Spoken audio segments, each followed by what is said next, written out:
Hello everyone, I welcome all of you to this very beautiful platform of Infinity Learn by Shri Chaitanya. जरा फटाफट बता दो भाई मेरे को चैट में जितने भी लोग हो, मेरी आवाज आ रही है क्या? मेरी आवाज, मैं विजिबल हूं, ऑडिबल हूं? Is it audible, visible to all of you? Am I clear? आवाज आ रही है क्या सभी को?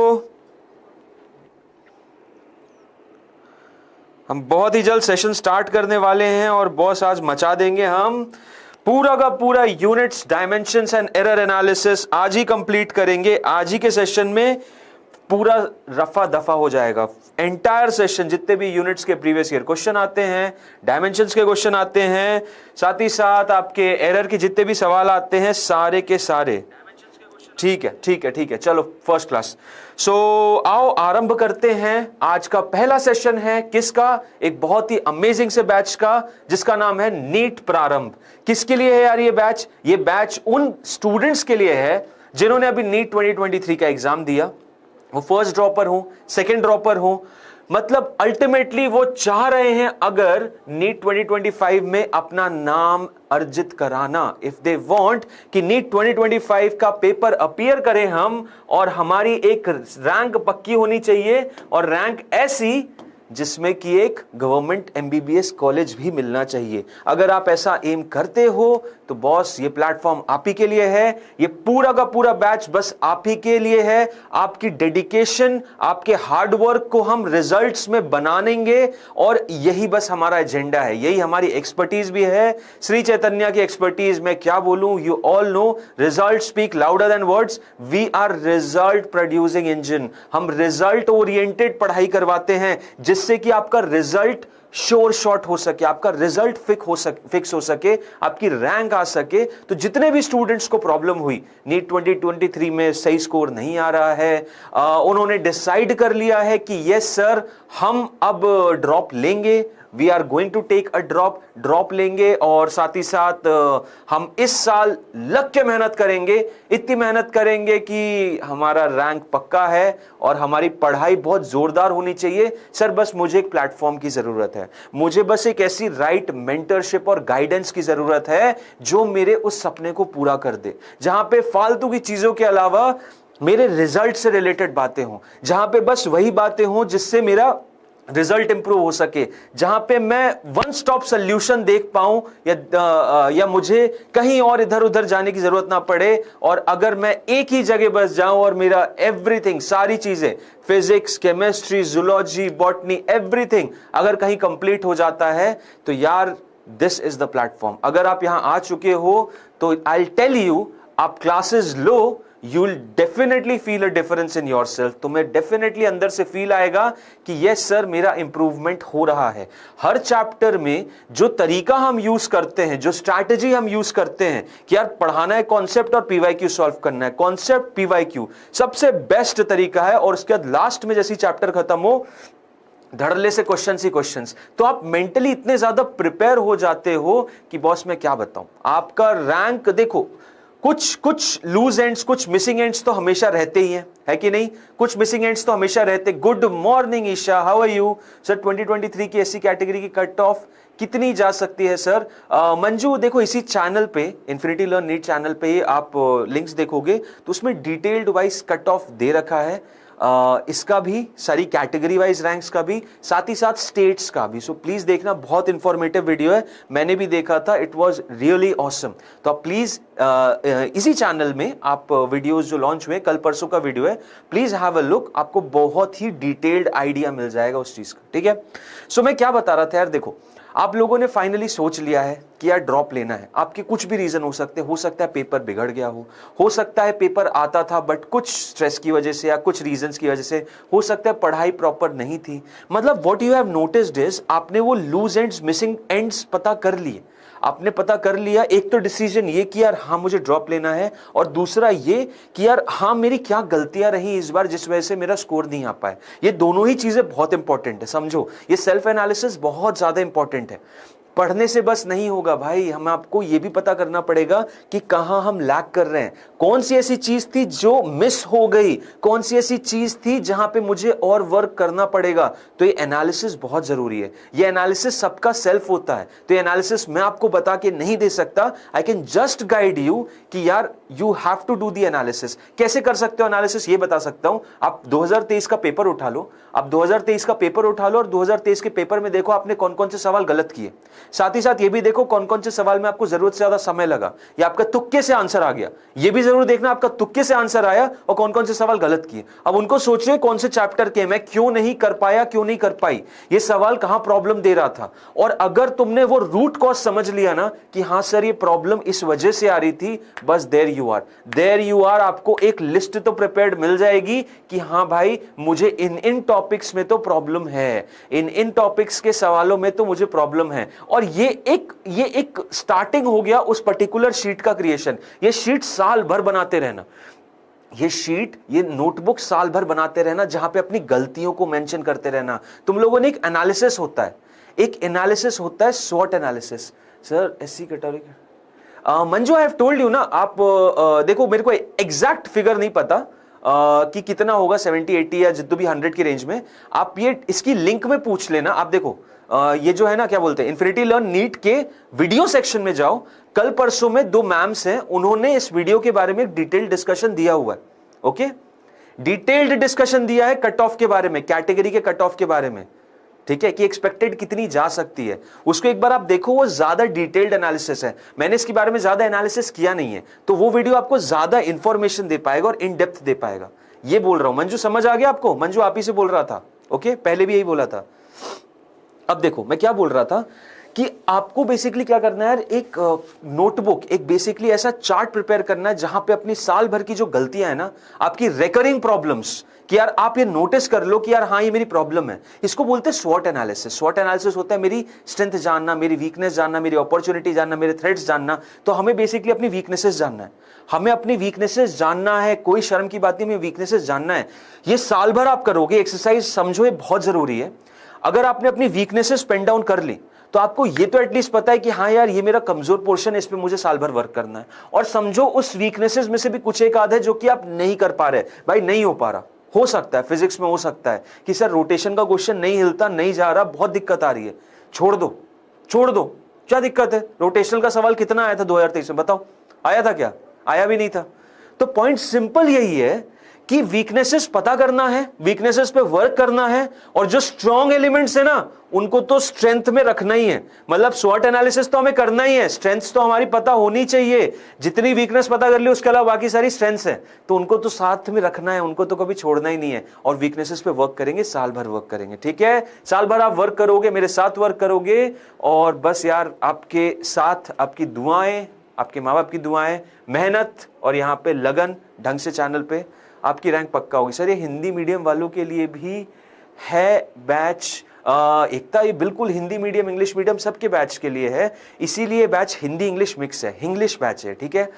कुछ टॉपिक्स में अगर आपको प्रॉब्लम आती है तो विल ट्राई कि हम हिंदी या प्योर इंग्लिश में जाएं, बट यहाँ पे आप हिंदी हो या इंग्लिश हो, आप प्लीज यहाँ पे आओ, आपको दोनों का मिक्सचर मिलेगा, जिसमें ज्यादातर यूजेज हिंदी का होगा, जिससे क्योंकि मैक्सिमम जनता हिंदी की होती है, और थोड़ा बहुत इंग्लिश का भी यूजेज होगा, ठीक है? So it's going to be a English batch. Okay Ekta, चलो आ जाओ everyone, come on let's start. So जो चैप्टर है ये यूनिट्स, डायमेंशंस और एरर एनालिसिस, देखो बहुत इंपॉर्टेंट है। सवाल आ चुका है, 2 सवाल आए हैं नीट 2023 में। नीट 2023 में एरर एनालिसिस से ही 2 सवाल आ गए, ठीक है? तो बहुत इंपॉर्टेंट हो जाता है यूनिट्स, डायमेंशंस और एरर एनालिसिस, बहुत ही ज्यादा इंपॉर्टेंट। इसका एक और नेक्स्ट सेक्शन हो जाता है मेजरमेंट्स का। मेजरमेंट्स में बेसिकली क्या की चीजें आ जाती है? मेजरमेंट्स में आ जाता है आपका स्क्रू गेज और वर्नियर कैलिपर, जिससे भी डायरेक्ट क्वेश्चन आते हैं। हालांकि इस साल नहीं आया बट आ सकता है, तो वो हम नेक्स्ट सेशन में कंप्लीट करेंगे। आज हमारा मेन टास्क क्या रहेगा? यूनिट्स, डायमेंशंस और एरर एनालिसिस को पूरा का पूरा कंप्लीट कर देना, तो आओ उसी की स्टार्ट करते हैं और जानते हैं भाई कि यूनिट्स जो हैं वो क्या हैं और किस तरीके की हैं। तो देखो सबसे पहले तो ये समझो फिजिकल क्वांटिटी क्या होता है। सबसे पहले तो ये समझो सर फिजिकल क्वांटिटी क्या होता है, ठीक है? सबसे पहले ये समझने की जरूरत है सर कि फिजिकल क्वांटिटी क्या है।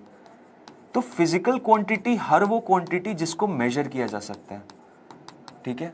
फिजिकल क्वांटिटी हर ऐसी क्वांटिटी जिसको मेजर किया जा सकता है, जैसे कि स्पीड, जैसे कि डिस्टेंस, जैसे कि फोर्स, जैसे कि मोमेंटम, इन सबको हम मेजर कर सकते हैं। हाँ जी सर बिल्कुल।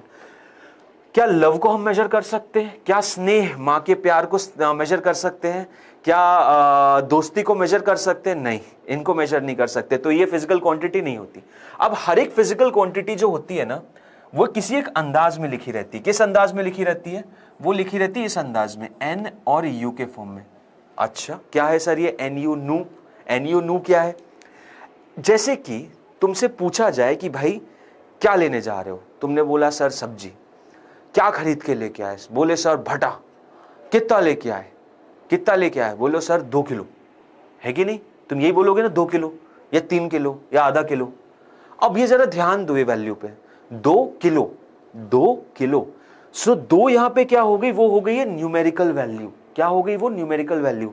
और किलो क्या हो गई? वो यूनिट। अब किलो क्यों लगाया तुमने? तुम 2 बोल देते, तुम 2 बोलते तो मैं समझता 2 भट्टे लाया, बट तुमने 2 किलो बोला तो मैं क्या समझा? भाई 2 किलो लाया है, जिसमें 3 4 5 भट्टे हो सकते हैं। समझ रहे हो इस बात को? समझो, गौर से देखो। तो यूनिट जो होती है, यूनिट किसी भी फिजिकल क्वांटिटी को एक फ्लेवर देती है। ये क्या होती है? ये यूनिट कहलाती है, ये यूनिट कहलाती है। और ये क्या कहलाती है? न्यूमेरिकल वैल्यू कहलाती है।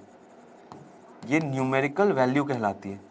अब किसी भी फिजिकल क्वांटिटी को यही n इंटू यू के फॉर्मेट में दिया जाता है। समझ गए? n इंटू यू, यानी n हो जाती है न्यूमेरिकल वैल्यू, u हो जाती है यूनिट। ठीक है सर, समझ गए। तो यूनिट का मतलब समझ में आ गया, ये भैया फिजिकल क्वांटिटी को एक फ्लेवर देती है। अच्छा, अब हुआ क्या कि देखा गया पुराने काल में कि यार हर देश में एक अलग अलग यूनिट चल रही है। कोई लोग सीजीएस यूनिट फॉलो कर रहे हैं, कुछ एमकेएस फॉलो कर रहे हैं, कुछ लोग अपनी एफपीएस यूनिट बना रहे हैं, कुछ ये फलाना यूनिट बना रहे हैं, कुछ ये यूनिट बना रहे हैं। तो एक स्टैंडर्डाइजेशन की जरूरत पड़ी, क्योंकि ग्लोबलाइज दुनिया हो रही थी।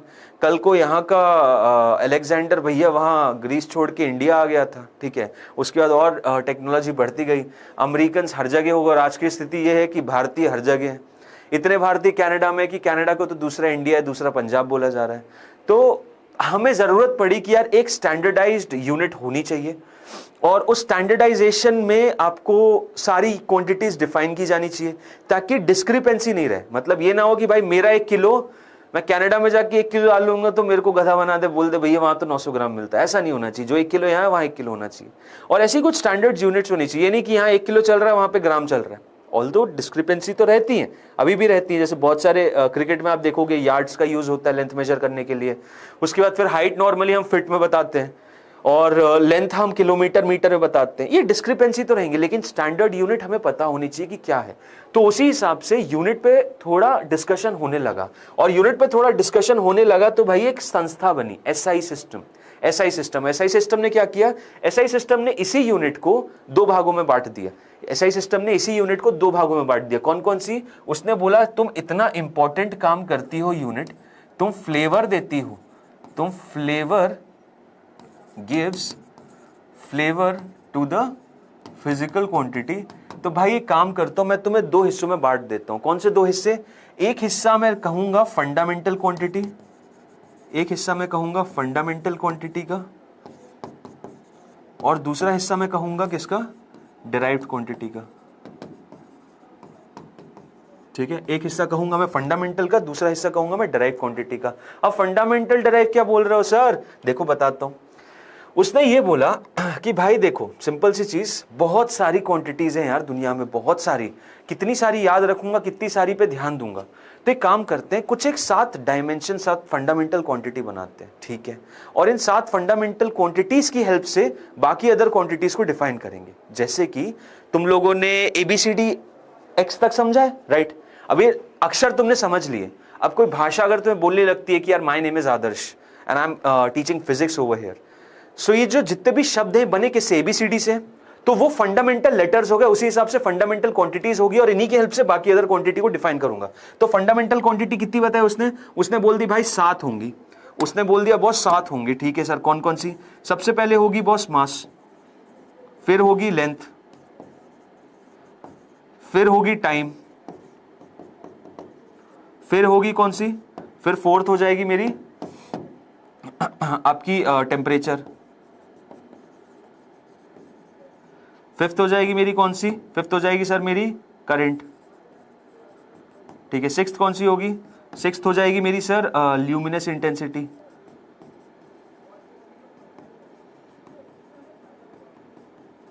और सेवेंथ कौन सी हो जाएगी सर, सेवेंथ हो जाएगी सर अमाउंट ऑफ सब्सटेंस।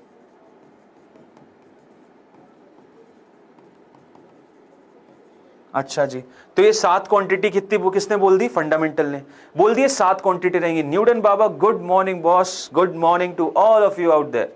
तो देखो ये 7 क्वांटिटी बोली भाई, एसआई ने की फंडामेंटल क्वांटिटी इन 7 में बटेगा, ठीक है।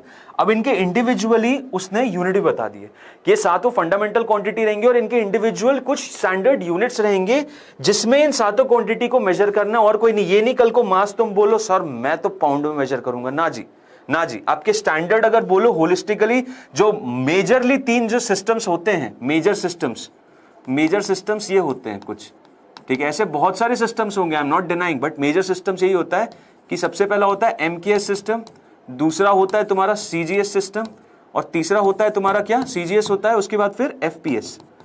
ये 3 मेजर सिस्टम्स होते हैं और इन 3 मेजर सिस्टम्स को मोस्टली यूज भी किया जाता है, ठीक है। ये आपका metre kilogram second, centimetre gram second और ये फुट पाउंड सेकंड, ठीक है। अब इनके एसआई यूनिट्स क्या बोले गए, इनके एसआई यूनिट्स कुछ इस हिसाब से बोले गए।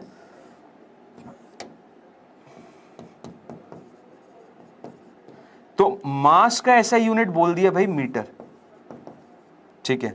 ऐसी लेंथ का बोल दिया इन्होंने, अरे सॉरी, मास का मीटर थोड़ी, लेंथ का मीटर, मास का किलोग्राम, चलो से लिखते हैं। मास का क्या बोल दिया, मास का बोल दिया किलोग्राम, ठीक। लेंथ का उन्होंने बोल दिया मीटर, ठीक है। टाइम का क्या बोला, टाइम का उन्होंने बोल दिया सेकेंड्स, ओके। टेम्परेचर का क्या बोला उन्होंने, केल्विन। देन उसके बाद करंट का क्या बोला, करंट का बोल दिया एम्पियर, ठीक है। ल्यूमिनस इंटेंसिटी का क्या बोला, कैंडेला। अमाउंट ऑफ सब्सटेंस का क्या बोला, अमाउंट ऑफ सब्सटेंस बोल दिया मोल, ठीक है। ये हो गए स्टैंडर्ड यूनिट्स, ये हो गए वो स्टैंडर्ड यूनिट्स, ठीक है। सो ये फंडामेंटल क्वांटिटीज डिफाइन की भाई एसआई सिस्टम ने, कि इन फंडामेंटल क्वांटिटीज को यूज करो और उनकी हेल्प से बाकी अदर क्वांटिटीज को बनाओ, ठीक है। और उनके एसआई यूनिट भी बता दिए, kilogram, metre, second, kelvin, ampere, candela और आपका नंबर ऑफ मोल, ठीक है सर, ओके। और दूसरा जो सेक्शन उसने बोला, दूसरा सेक्शन उसने बोला डिराइव क्वांटिटीज का। किसका, डिराइव क्वांटिटीज का। उसमें इसने ये बोला कि यार इसके अलावा जितनी भी अदर क्वांटिटीज है, जैसे कि प्रेशर, जैसे कि आपका फोर्स, जैसे कि मोमेंटम, जैसे कि वेट, जैसे कि आपका स्ट्रेस, जैसे कि स्ट्रेन, जैसे कि क्या, जैसे कि वो, जैसे कि ये, जैसे कि ना, कुछ भी हो सकता है। जितनी भी अदर फिजिकल क्वांटिटीज ही हो सकती हैं। पहली चीज तो क्वांटिटीज फिजिकली होनी चाहिए, ये नहीं कि तुम अपने मन की कोई क्वांटिटी ले लो, तो वो यहां पे आ जाती है डेराइव्ड की, और वो इनसे निकलेंगे, ठीक है। तो उसने ये बोला कि भाई ये 7 रही और इनसे निकल के बाकी अदर क्वांटिटीज बनेंगी। जैसे प्रेशर बना दो तुम, अब प्रेशर क्या हो जाएगा, प्रेशर का यूनिट बताओ, तो प्रेशर हो जाता है सर फोर्स अपॉन एरिया, ठीक है। फोर्स का हो जाता है कितना आपका, केजी मीटर पर सेकेंड स्क्वायर, राइट। और एरिया का कितना हो जाता है, मीटर स्क्वायर, सिंपल। तो प्रेशर का कितना हो जाएगा डायमेंशन, प्रेशर का डायमेंशन अभी नहीं बताते, प्रेशर का यूनिट कितना हो जाएगा, प्रेशर का यूनिट कितना हो जाएगा, प्रेशर का यूनिट हो जाएगा sir, unit of P will be equal to, 1 mm किससे कैंसिल हो जाएगा, तो केजी पर मीटर सेकेंड स्क्वायर, जिसको पास्कल भी बोलते हैं, जिसको पास्कल भी बोलते हैं। पास्कल भी ऐसा यूनिट नेम ही है, मतलब 1 kg पर मीटर सेकेंड स्क्वायर को ही 1 पास्कल बोला जाएगा, ठीक है। सो ये बाकी अदर जितनी भी क्वांटिटीज है ना, ड्राइव क्वांटिटीज होगी, और इनके बारे में बात करेंगे। इनके बारे में इन डिटेल डिस्कशन कहां आ जाएगा, जब मैं डायमेंशंस में जाऊंगा। तो डायमेंशंस में जाके अब हमें एप्सिलॉन नॉट, न्यू नॉट और ऐसी बथेरी क्वांटिटीज के बारे में डिस्कशन करना है, जो कि नॉर्मली एग्जाम में पूछी जाती है, ठीक है, जो थोड़ी ट्रिकी भी है, जो 12th क्लास में हम ऑलरेडी स्टडी कर चुके हैं, ठीक है। सो ये बेसिकली एक प्रायर एनालिसिस है यूनिट्स के बारे में। अब चलते हैं कुछ 1-2 अलग सी भी यूनिट्स होती है जिन्हें सप्लीमेंट्री क्वांटिटीज कहा जाता है, ठीक है। सप्लीमेंट्री क्वांटिटीज की सप्लीमेंट्री यूनिट्स। तो सबसे पहले सप्लीमेंट्री क्वांटिटी होती है आपकी यार प्लेन एंगल। सबसे पहली क्या होती है, प्लेन एंगल, ठीक है। प्लेन एंगल का मतलब, प्लेन एंगल बॉस आपका 2 डायमेंशनल बॉडीज के लिए, for 2D bodies, right. 2D bodies में जो एंगल मेजर होता है, अब ये आर्क हो जाएगा, सपोज ये आर्क हो गया लेंथ L का, सो थीटा जो हो जाएगा that is going to be L upon R के बराबर, जहां पे ये R रेडियस हो जाएगा, क्लियर है कि नहीं? ये आर रेडियस हो जाएगा, theta will be equal to L by R, simple सी चीज। तो इस हिसाब से आप प्लेन एंगल डिफाइन करते हो। इसी के तर्ज पे आपका सॉलिड एंगल भी है, लेकिन सॉलिड एंगल किसके लिए डिफाइन होता है? 3D बॉडीज के लिए। ये डिफाइन होता है 3D बॉडीज के लिए, सिंपल सी चीज। और 3D बॉडीज में क्या होता है, जो एरिया बनता है ना ऊपर का, कर्व्ड सरफेस एरिया, मतलब कि अगर आपकी बॉडी है,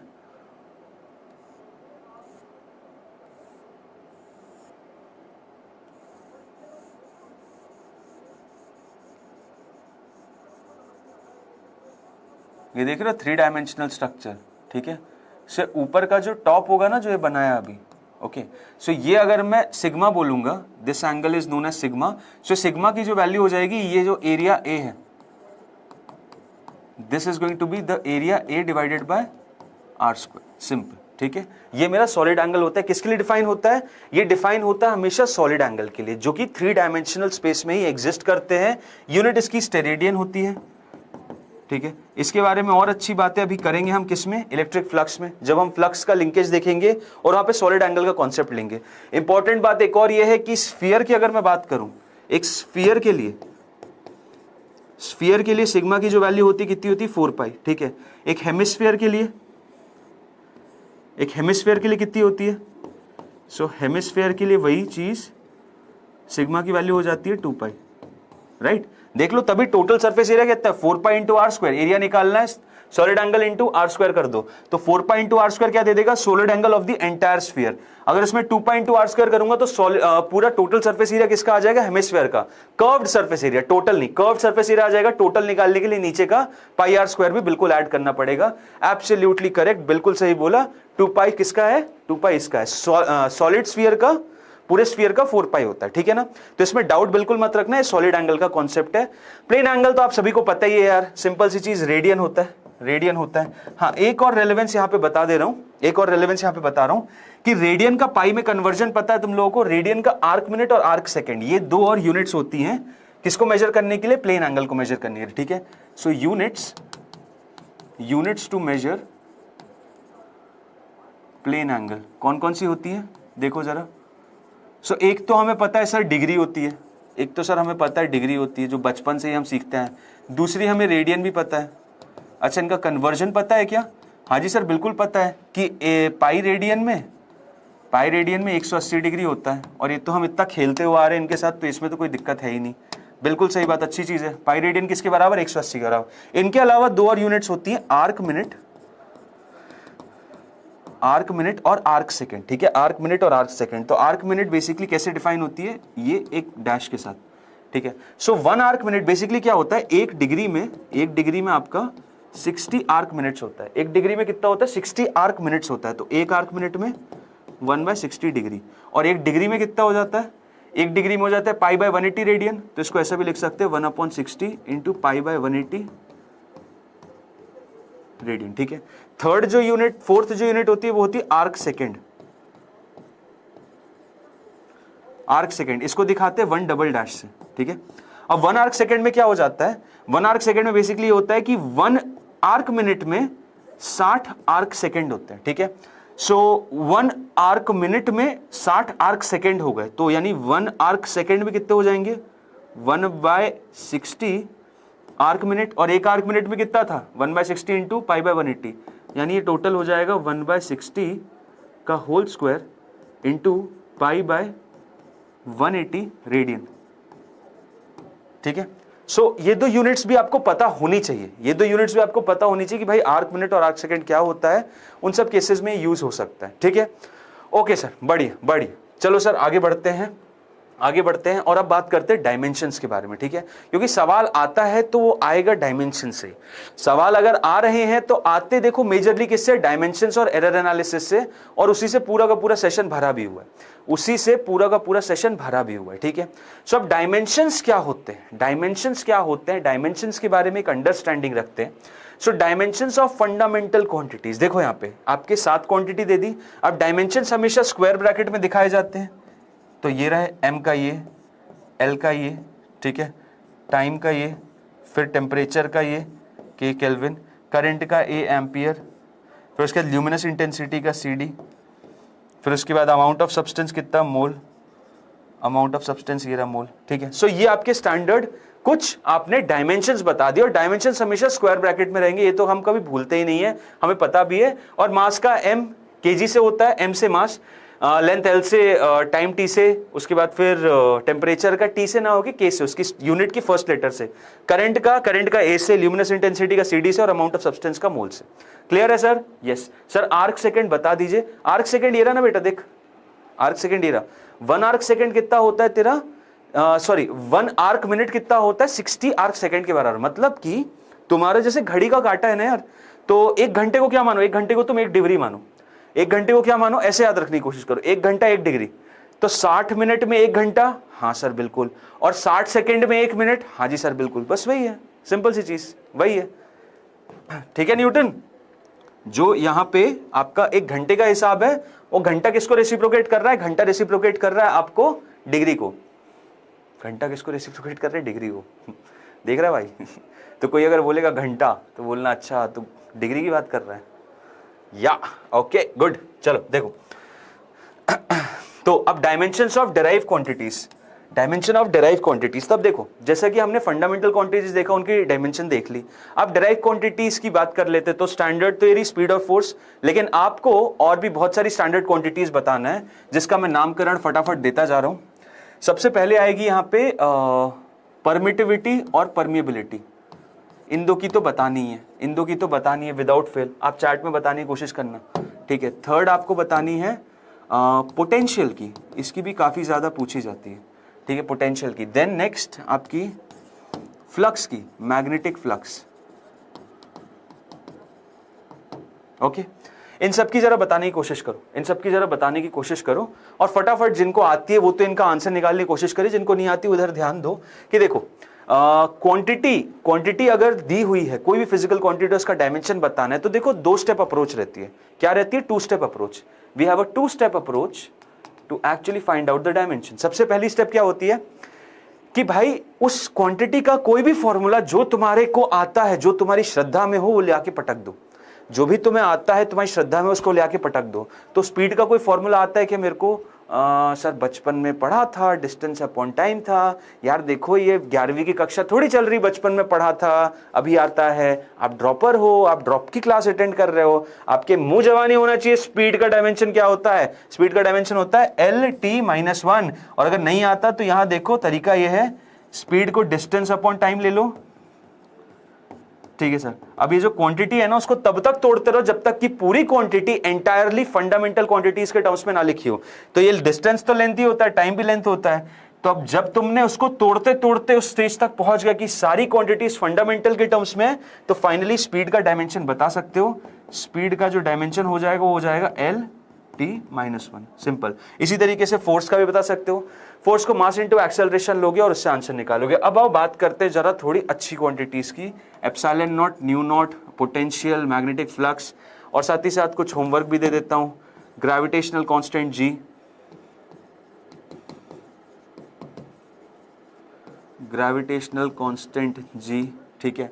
साथ ही साथ और भी देखें, okay, Planck's constant, Planck's constant H। ये बहुत रेडिली यूज चीजें हैं यार, ये बहुत रेडिली यूज चीजें हैं, ठीक है, जिनके डायमेंशंस पूछे जाते हैं। तो आप फटाफट जरा इनके डायमेंशंस जानने की कोशिश करते हैं। अच्छा, एक नीट का सवाल भी कर लें पहले, चलो नीट का सवाल कर लेते हैं। स्ट्रेस का डायमेंशन पूछ रहा है, नीट सितंबर 2020 का सवाल है, नीट सितंबर 2020 का सवाल है, स्ट्रेस का डायमेंशन पूछ रहा है। उसके बाद फिर वो बाकी क्वांटिटीज का भी बताता हूँ। तो देखो स्ट्रेस का क्या होता है, स्ट्रेस का कोई फॉर्मूला आता है क्या? हाँ सर बिल्कुल यार, स्ट्रेस होता है मेरा फोर्स अपॉन एरिया। ओहो, फोर्स अपॉन एरिया होता है, यस सर। तो स्ट्रेस का डायमेंशन हो जाएगा dimension of force divided by dimension of area. और डायमेंशन ऑफ फोर्स कितना होता है सर? डायमेंशन ऑफ फोर्स तो यार पता है, डायमेंशन ऑफ फोर्स हो जाएगा MLT-2 और एरिया का हो जाएगा L2। ये हो गया पूरा डायमेंशन के अंदर। L ऊपर जाएगा तो हो जाएगा ML-1T-2। क्लियर है? तो कौन सा ऑप्शन आ रहा है? ML-1T-2, ML-1T-2, ML-1T-2 आ गया ऑप्शन नंबर सी। ठीक है ना? क्लियर है ना? प्रतिबल क्या होता है? हैं? प्रतिबल, यादव जी प्रतिबल क्या होता है? प्रतिबल भाई यार ये इतनी हिंदी मत पूछो यार, न्यूटन बाबा एकदम करेक्ट बोला तुमने, C is the correct answer over here, बिल्कुल सही। आ जाओ देखो यहाँ पे epsilon naught mu naught potential magnetic flux इनके निकालते हैं। चलो देखो सबसे पहले एप्सिलॉन नॉट, तो एप्सिलॉन नॉट का कोई फॉर्मूला आता है क्या? एप्सिलॉन नॉट का कोई फॉर्मूला आता है क्या मेरे को सर? हाँ सर बिल्कुल, हमने इलेक्ट्रोस्टैट्स में पढ़ा तो है। क्या पढ़ा है भाई? ये पढ़ा है तुमने कि जो फोर्स होता है that is 1/4 pi epsilon naught Q1 Q2 by r²। अच्छा तो एप्सिलॉन नॉट को इधर ले जाओ और बाकी सब इधर ले आओ, तो एप्सिलॉन नॉट क्या हो गया? 4 पाई को तो इग्नोर कर दो, चलो लिख लो वैसे, Q1 Q2 अपॉन 4 पाई r² इंटू एफ। तो एप्सिलॉन नॉट का जो डायमेंशन हो जाएगा कितना हो जाएगा? Dimension of Q1 Q2, dimension of Q1 Q2 और डिवाइडेड बाय r² का डायमेंशन और f का डायमेंशन, ठीक है। सो Q1 Q2 का डायमेंशन कितना हो जाएगा सर? Q1 Q2 तो होते हैं मेरे करंट इनटू टाइम, क्योंकि Q बाय टी कितना होता है करंट, तो Q हो जाएगा A इंटू टी, क्योंकि करंट जो है स्टैंडर्ड यूनिट है, तो इसको क्या मैं A² T raise to the power -2 लिख सकता हूँ Q1 Q2 को? बिल्कुल लिख सकता हूँ। साथ ही साथ 4 पाई तक कोई डायमेंशन नहीं, r² का कितना? L raise to the power 2, ठीक है। फोर्स का कितना? mLt-2, ठीक है सर, ओके। तो एप्सिलॉन नॉट का डायमेंशन कितना आ रहा है? सब ऊपर ले जाओ, m raise to the power -1, उसके बाद L क्यूब हो जाएगा तो L raise to the power -3, फिर t-2 कैंसिल, ठीक है, और उसके बाद a², ये आ गया, ये आ गया, देख लो आपके सामने है।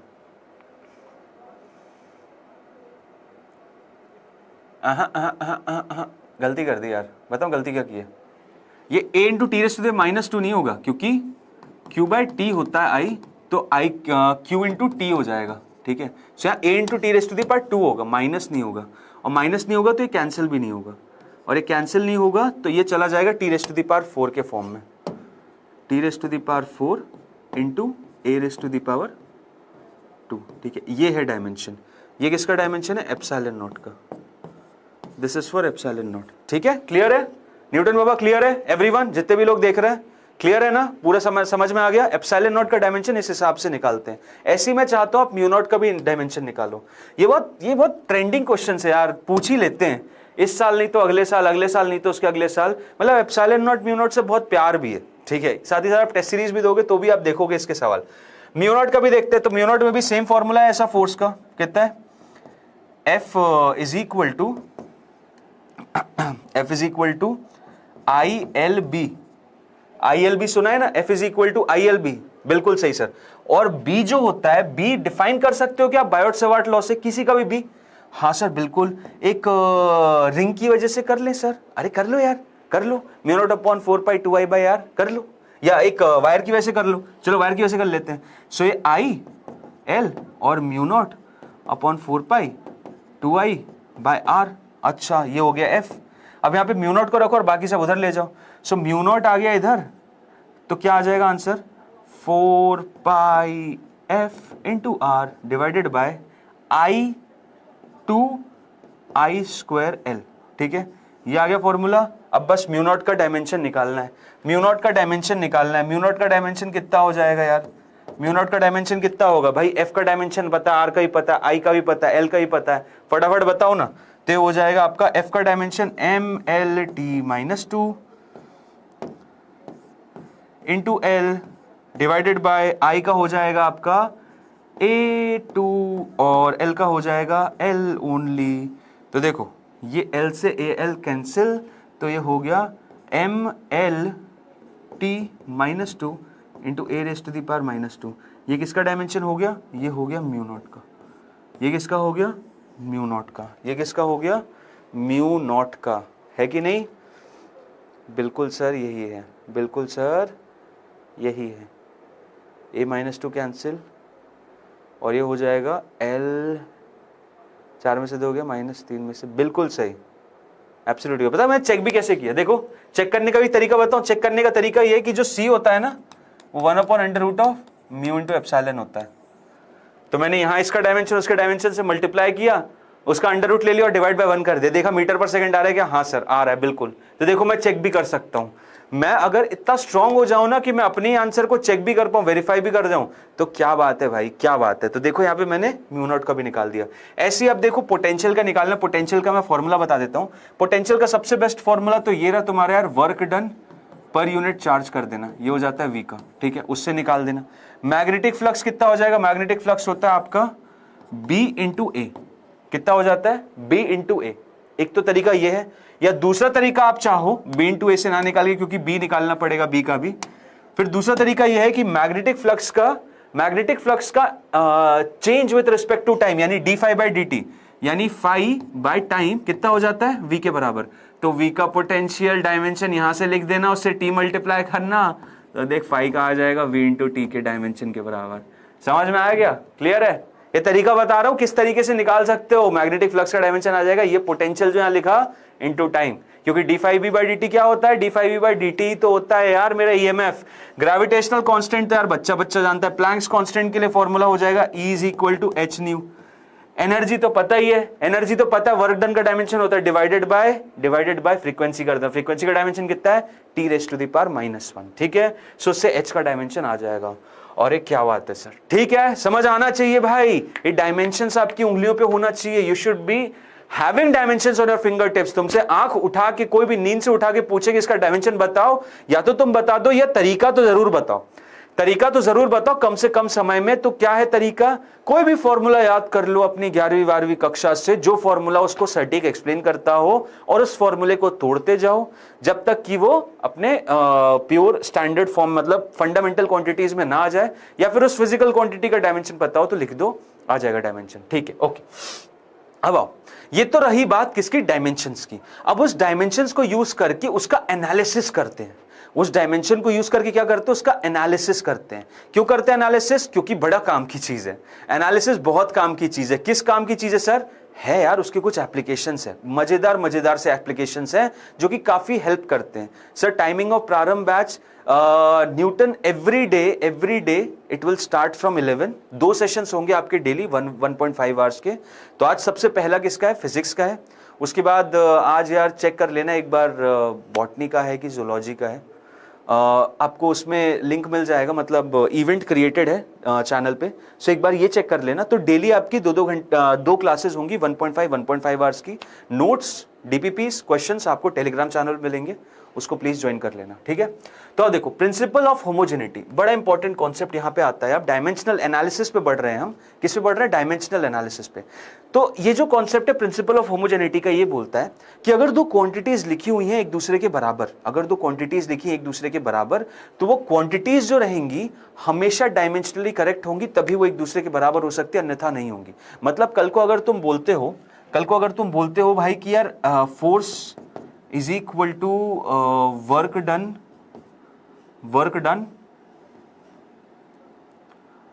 सॉरी क्या FDX, हाँ, वर्क डन पर यूनिट लेंथ, तब जो इसका डायमेंशन है ना वो इस पूरी क्वांटिटी के डायमेंशन के बराबर होगा, ठीक है।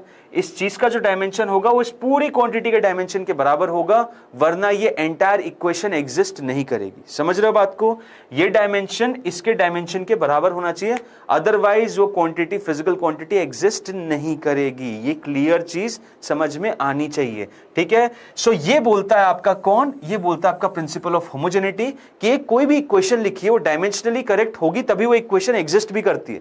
वो तो बाद की बात है कि यहां कांस्टेंट सही है कि नहीं है, पहले तो डायमेंशनल कंसिस्टेंसी तो होनी चाहिए, क्योंकि अगर वही नहीं है तो फिर कोई मतलब ही नहीं है, ठीक है, ओके। अब कुछ और important points principle of homogeneity के अलावा, आर्ग्यूमेंट जो होता है स्पेशल फंक्शन का, जैसे कि trigonometric function, logarithmic function, exponential function, ये हमेशा डायमेंशनलेस होता है। डायमेंशनलेस का मतलब कि इसका कोई डायमेंशन नहीं होगा। अच्छा, डायमेंशनलेस क्वांटिटी को किस तरीके से रिप्रेजेंट किया जाता है, उसको रिप्रेजेंट किया जाता है m raise to the power 0, l raise to the power 0, t raise to the power 0। ये एक डायमेंशनलेस क्वांटिटी का रिप्रेजेंटेशन है, इस तरीके से तुम डायमेंशनलेस क्वांटिटी को रिप्रेजेंट करते हो, ठीक है। तो यहाँ पे मैं क्या बोल रहा हूँ कि जो आर्ग्यूमेंट्स है ना कुछ स्पेशल फंक्शन के, जैसे कि ट्रिग्नोमेट्रिक मतलब साइन, फिर लॉगरिथमिक जैसे कि लॉग, एक्सपोनेंशियल मतलब ही। अब इनके बाजू में जो भी क्वांटिटी लिखी हुई, जैसे सपोज करो वेव में चलते हैं, sine of kx plus minus omega T plus 5, ये आप लोगों ने देखा है बिल्कुल। लॉग में चलते हैं तो लॉग ऑफ किस में चले जाए भाई, रेडियो एक्टिविटी में चले जाए क्या, चलो रेडियो एक्टिविटी में चलते हैं। So log of n upon n naught is equal to minus of kt, ठीक है, ओके। देन उसके बाद e की पावर में जाना है, तो e की पावर में कैसे जाए, e की पावर में चलते हैं, i is equal to I naught charging of capacitor e raise to the minus t by tau, ठीक है, ये चलेगा। अब अल्टीमेटली बोल ये रहा हूं कि ये जो क्वांटिटीज आप देख रहे हो ना, जो आर्ग्यूमेंट्स है, जो आर्ग्यूमेंट्स है, ये हो गया आपका आर्ग्यूमेंट, ये हो गया आपका आर्ग्यूमेंट, यहाँ पे ये हो गया आपका आर्गुमेंट, यहाँ पे ये हो गया आपका आर्गुमेंट। तो ये हमेशा डायमेंशनलेस रहेंगे। ये सर क्या रहेंगे, ये हमेशा डायमेंशनलेस रहेंगे। मतलब kx का डायमेंशन m0 l0, अच्छा x तो सर लेकिन डिस्टेंस है, तो k क्या हो जाएगा, k का डायमेंशन होगा l raise to the power -1, क्योंकि अगर ये l raise to the power 1 है तो l रेज़ टू द -1 होगा, तभी k इंटू x कितना हो जाएगा, 0 के बराबर। ऐसे अगर t का डायमेंशन तुम्हारा t raise to the power 1 है तो ये हो जाएगा आपका t raise to the power -1, ठीक है, ओके सर। सिमिलरली n और n नॉट का डायमेंशन बराबर होना चाहिए। यहाँ पे अगर ये t है, यहाँ पे अगर इसका डायमेंशन t है, तो ये जो टाइम कांस्टेंट देख रहे हो इसका डायमेंशन आपका t ही होना चाहिए, तभी डिवीजन में आके फाइनली डायमेंशनलेस क्वांटिटी होगी। क्लियर है, ओके सर, ठीक। नेक्स्ट चीज, जो प्योर नंबर होते हैं ना, जो प्योर नंबर जैसे कि ratio of similar physical quantities like refractive index, ये इनका जो रेशो होता है हमेशा डायमेंशन लेस होता है। इनका रेशो क्या होता है, हमेशा डायमेंशन लेस होता है। जैसे रिफ्रैक्टिव इंडेक्स का कोई डायमेंशन नहीं है, रिलेटिव ग्रेविटी का कोई डायमेंशन नहीं है, ठीक है। दो क्वांटिटीज कैन बी एडेड और subtracted only if they are dimensionally equal. बिल्कुल सही बात है। जैसे कि तुम फोर्स में वर्क नहीं ऐड कर सकते। तुम ये बोलो कि 10 न्यूटन में मैं 10 जूल ऐड करूंगा, ये नहीं हो सकता। 10 न्यूटन में 10 जूल ऐड नहीं कर सकते तुम, ठीक है, क्योंकि उनकी एंटिटी सेम नहीं है, उनका डायमेंशन सेम नहीं है। डायमेंशन सेम होना बहुत जरूरी है अगर तुम उन्हें अलजेब्रिकली ऐड करना चाहते हो तो, ठीक, ओके सर, बढ़िया। आओ सर ये क्वेश्चन देखते हैं, किसका है क्वेश्चन, ये क्वेश्चन है सीबीएसई एआईपीएमटी 2006 का। अच्छा क्वेश्चन है, क्या बोल रहा है कि sir velocity of a particle at time t is given by v is equal to at plus b upon t plus c, where a b and c are constant, the dimension a b and c are respectively. Dimension कितना है, dimension कितना है किस किस का, a b और c का। चलो आओ देखते हैं सर, बिल्कुल देखते हैं। तो डायमेंशन जो है, डायमेंशन a का, आप देखो ध्यान दो, यहां पे बोल रहा है भाई ये क्वांटिटी इसके बराबर है, ये क्वांटिटी इसके बराबर, मतलब वेलोसिटी का जो डायमेंशन है वो इसके क्वांटिटी के डायमेंशन के बराबर होना चाहिए, और ये जो पूरी क्वांटिटी का डायमेंशन है वो उसके डायमेंशन के बराबर होना चाहिए। सिंपल सी चीज। सो वेलोसिटी का जो डायमेंशन है, जो वेलोसिटी का डायमेंशन है वही डायमेंशन आपका a इंटू टी के बराबर भी होगा, राइट। वेलोसिटी का dimension l t raise to the power -1, उसके बाद a का डायमेंशन और t का डायमेंशन कितना, t raise to the power 1, ठीक है सर। सो a का डायमेंशन कितना आ गया, a का डायमेंशन आ गया l into T raise to the power -2, ये आ गया मेरा डायमेंशन किसका, a का, ठीक है सर, निकाल दिया। ऐसे b और c का भी निकालो। अब v का जो डायमेंशन है, वो जो v का डायमेंशन है वो आपका b upon t plus c के डायमेंशन के बराबर है, b upon t plus c के डायमेंशन के बराबर है, मानते हो, बिल्कुल सर। तो v का जो डायमेंशन हो जाएगा कितना होगा, l t raise to the power -1, हाँ जी। b का डायमेंशन ऐसे लिख दो, और t प्लस सी, अब भाई t में c जुड़ रहा है तो c का डायमेंशन तो t के बराबर होना चाहिए। तो सबसे पहले तो यही लिख दो कि c का जो डायमेंशन है वो t के डायमेंशन के बराबर होना चाहिए, क्योंकि जुड़ रहे हैं, एडिशन और सब्ट्रैक्शन तभी हो सकता है दोनों फिजिकल क्वांटिटी का डायमेंशन सेम हो। सो इसका डायमेंशन हो जाएगा t, इसका डायमेंशन मात्र हो जाएगा t, और t को यहां रख दो तो ये हो जाएगा t, इस t को यहां ले जाओ तो b का डायमेंशन देखो ये आ गया, कितना आ गया सर, मात्र l के बराबर। तो a का डायमेंशन है LT-2, b का डायमेंशन है l और c का डायमेंशन है t। कौन सा है, ऑप्शन नंबर ए सही बैठ रहा है, ऑप्शन नंबर ए सही बैठ रहा है, देखो this is the correct answer. LT-2 l और t, LT-2 l और t, ये रहा आपका करेक्ट आंसर, 2006 एआईपीएमटी में पूछा गया था। अब एप्लीकेशंस की कुछ फटाफट बात कर लेते हैं, एप्लीकेशंस की कुछ फटाफट बात कर लेते हैं। सबसे पहला एप्लीकेशन क्या है, किसी भी इक्वेशन की डायमेंशनल कंसिस्टेंसी चेक करना है। डायमेंशनल कंसिस्टेंसी मतलब वो इक्वेशन सही लिखी है कि नहीं। तो पहला जो तरीका बताया था प्रिंसिपल ऑफ होमोजेनिटी का, दो इक्वेशन अगर तुम्हें लिख देती हैं, मान लो 4 ऑप्शन दे दिए, 4 ऑप्शन दे दिए कि बताओ भाई इसमें से कौन सी वैल्यू है फोर्स की, इसमें से कौन सी वैल्यू है फोर्स की, ठीक है। अब 4 ऑप्शन दे दिए फोर्स की, मतलब कुछ अनशन सा लिखा, एक बॉडी इधर जा रही है, उस पर आड़ा फोर्स लगा, फिर टेढ़ा फोर्स लगा, फिर दाहिने फोर्स लगा, बाएं लगा, सीधा लगा, ऊपर लगा, नीचे लगा, ऐसे 6-7 फोर्स लगा के बोला अब बताओ इसमें से फोर्स का कौन सा एक्सप्रेशन है, अब बताओ फोर्स का कौन सा एक्सप्रेशन है। क्लियर चीज। तो तुम्हें 4 ऑप्शन दे देंगे। मान लो पहला ऑप्शन देते हैं सर mv² बाय r,